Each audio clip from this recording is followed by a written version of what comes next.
안녕하세요. 연애 컨설턴트 설아입니다.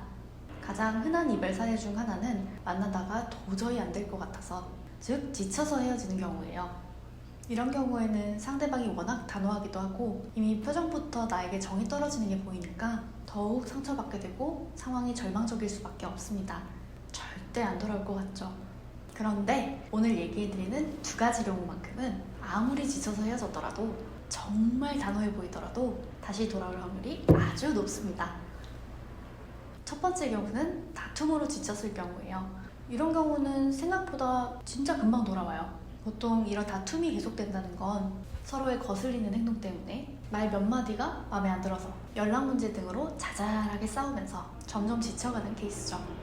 그런데 이런 디테일함에서 시작되는 문제들의 대부분은 시간이 지나면 별게 아닌 게 된다는 겁니다. 만날 때는 계속 붙어있다 보니까 그게 굉장히 중요하게 느껴질 수도 있지만 헤어지고 나면 너무나 사소한 것들이 많아요. 심지어 나중에는 우리가 뭐 때문에 싸웠는지조차 기억이 나지 않는 경우도 참 많죠. 마치 어릴 적 형제끼리 뭘로 그렇게 투닥거렸는지, 학교 다닐 때 왜 갑자기 친구랑 멀어졌는지 지금 생각해보면 잘 기억나지 않는 것처럼요. 그래서 잦은 다툼으로 헤어진 경우는 시간이 지나면서 자연스럽게 다시 서로를 그리워하게 되기 마련입니다. 그리고 언제 그랬냐는 듯 다시 돌아와요. 두 번째 경우는 상황 때문에 지쳤을 때입니다. 이건 크게 두 갈래로 나뉘어요. 나의 상황 때문이거나 상대방의 상황 때문이거나.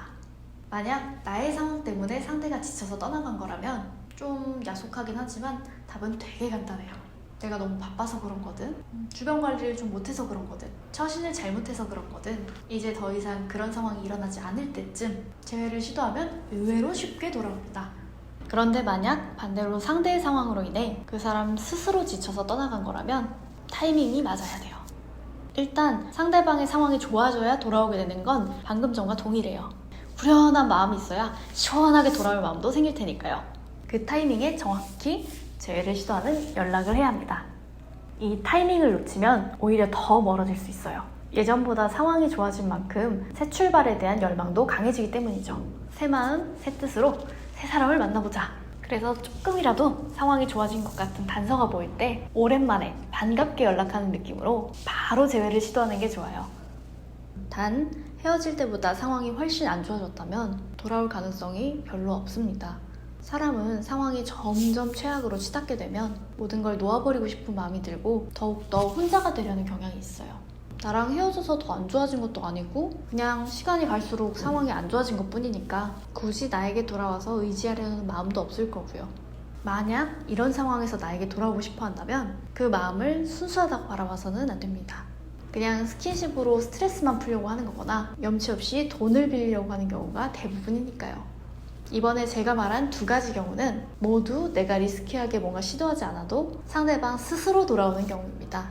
그러니 이미 지쳐버린 상대의 표정, 단호하게 이별을 통보하던 순간은 잊어버리시고 조금은 희망을 가지셨으면 좋겠네요. 이보다 더 상황이 힘들고 안 좋더라도 클레비스에서 충분히 해결할 수도 있는 거고요. 마음의 문을 여는 키를 드리는 클레비스 연애 컨설턴트 설아였습니다.